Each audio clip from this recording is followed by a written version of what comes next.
Jesus calls his followers to make disciples of all nations. That means as Christians, one of the things that we need to be doing is introducing people to Jesus and then walking with them and teaching them all that Jesus commanded so that they would become mature disciples of Jesus. Jesus' plan to see this fulfilled throughout the whole earth is through his church. One of the ways we can be more effective in making disciples is to strengthen our churches.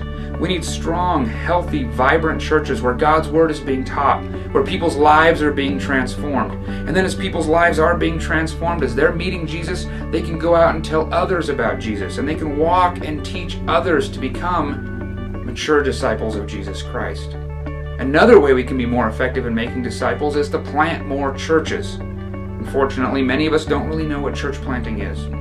J.D. Payne describes it like this. He says, Jesus never called us to go and make churches. He said, go and make disciples. And so as we go and we introduce people to Jesus and we start walking with them and teaching them, and as they start growing into mature Christians, we start gathering them together.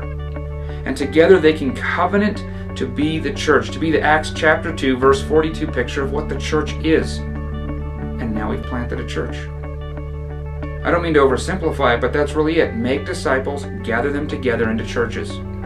So if we're to make disciples of all nations, there's a common denominator here, whether we're strengthening churches or planting churches. And that is that we're making disciples, we're introducing people to Jesus, and then we're walking with them to teach them, to help them to grow into mature discipleship with Christ. If we're going to make disciples of all nations, we need strong churches, and we need to plant more churches.